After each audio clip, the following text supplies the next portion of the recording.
how you doing? Hey, what is going on to my mini section? Oh my guys, we can ask out there. You already know it's your boy Jordan, the Don Adorno. And if you did not know, we are literally just over a month away on September 26th for the world early screening of that of Godzilla Minus Zero, which will be showcased at the New York Film Festival. And because of that, this was the overall inspiration to what I personally would like to think would have been an amazing video, just to deep dive into a little bit of what I personally would like to see in this upcoming spectacle, being that of Godzilla Minus Zero. Now, I'm not gonna lie, Yamazaki-san has a huge task at hand to try to basically up the ante with the sequel of Godzilla Minus One. Being that, for anyone that is not in the know chiming into this, Godzilla Minus One is the first Godzilla film to ever win an Oscar, and it was directed by the same director of this film, Takashi Yamazaki, who has helped expand Godzilla into a much more larger variety in pop culture. So with this sequel coming out and we being the first to actually be able to see it prior to its initial Japanese release date on November 3rd of this year, actually makes this a much more larger spectacle for us fans here in the States. So with all that being said, I feel like I've been rattling on way more than often. I just want to just jump right into the video.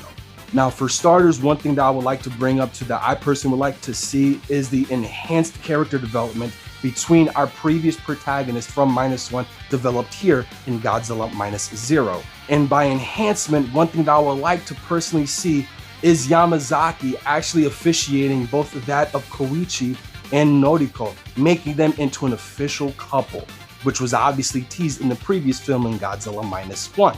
Now, the reason I would like to see that be official right from the jump, just so that it could give us the satisfaction of actually being able to see both characters actually living up to what they said that they were going to do in the previous film. Not only that, it also gives us that heartwarming sign of relief to actually be able to see Koichi actually be happy in a sense, or actually feel accomplished and basically feel a little bit more at ease, especially after finding out that Noriko actually survived Godzilla's attack in Japan. Now, throughout that process, I would also like to see Yamazaki actually tackle on what we saw at the end of Minus One, which was that scar tissue that was very apparent at the side of Noriko's neck.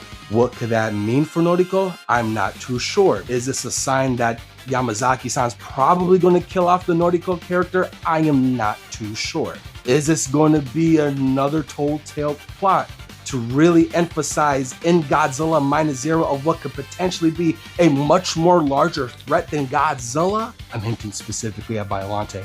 Maybe, I'm not too sure. To anyone that is familiar with Yamazaki's previous works in or outside of Godzilla, it has always been apparent that Yamazaki is an extremely unique individual whenever it is that he is writing and producing his films, and has a way above and beyond creative mindset in creating spectacle storytelling. It is only a matter of time of when we'll be able to actually deep dive into the understanding of why that scar tissue is so apparent, and truly, what does it mean? Only time will tell.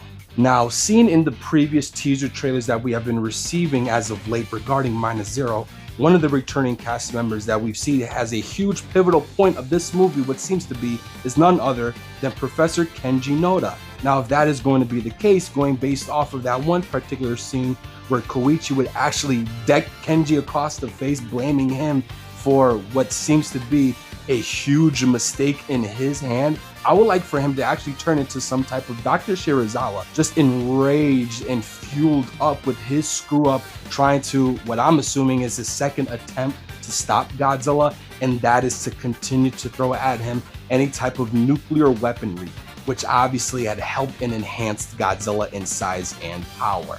Now that we're on the topic of said character being Godzilla, let's just jump right into what I would like to see Godzilla and or said maybe other kaiju in this particular film. Now, one thing that has been confirmed to us already is that Godzilla is going to be 10 times larger than what he was depicted in the previous film.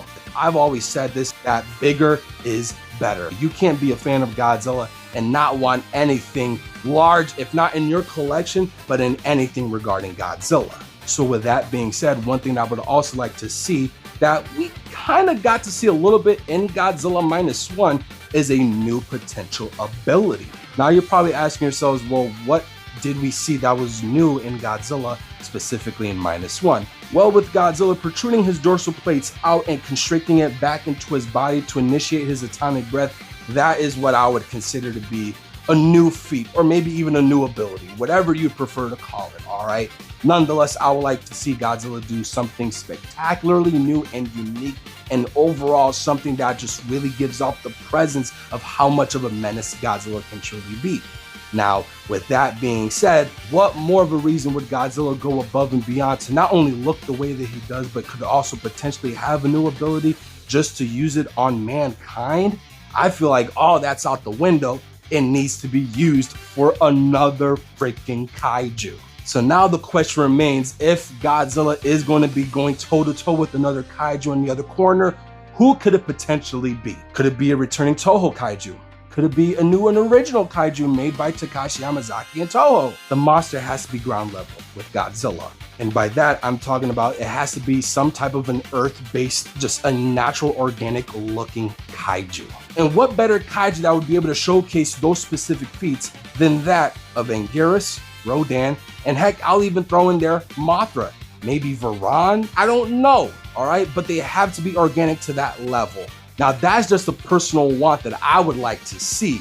But I'm not gonna lie, knowing the route that Toho has always been on pertaining to their Godzilla films, it wouldn't surprise me, especially with what Yamazaki already has at his disposal, that they're probably going to be using King Ghidorah in this film. Now, reasons as to why I say that is because, well, one, for the first teaser trailer, with that gravity beam or that gravity ability sequence that we saw, that scene alone is self-explanatory as to whom they would be able to use in that film that is a returning kaiju that has those capabilities. Not only that, but is also Godzilla's greatest foe.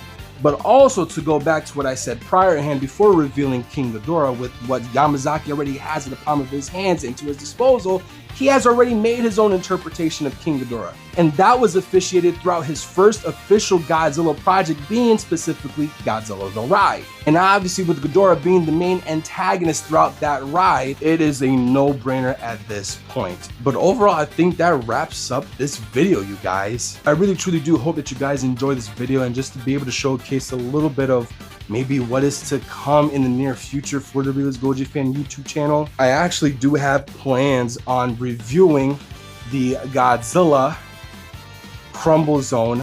This is something that I acquired at G-Fest. It actually drew attention to a lot of people. This has been a holy grail piece of mine for the longest.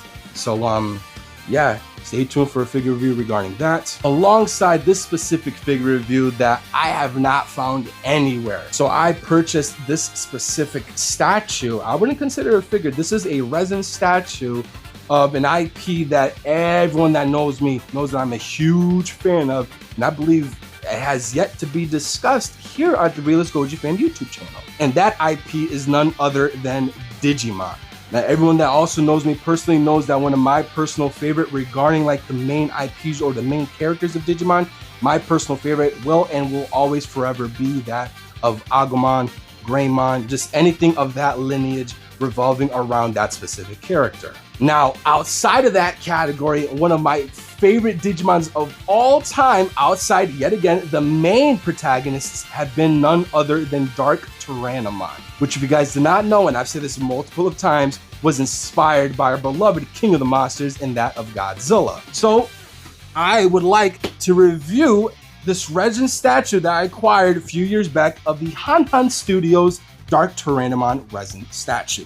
So stay up to date for when this figure review drops, because let me tell you, this is a beauty, and I'm not gonna lie, there are other Digimon resin statues that I have pre-ordered that will be on its way right now. And there are so many more other videos that I have planned in stores for you guys, whether it be gameplay, reaction, of just basically the old shtick of what I used to do a few years back.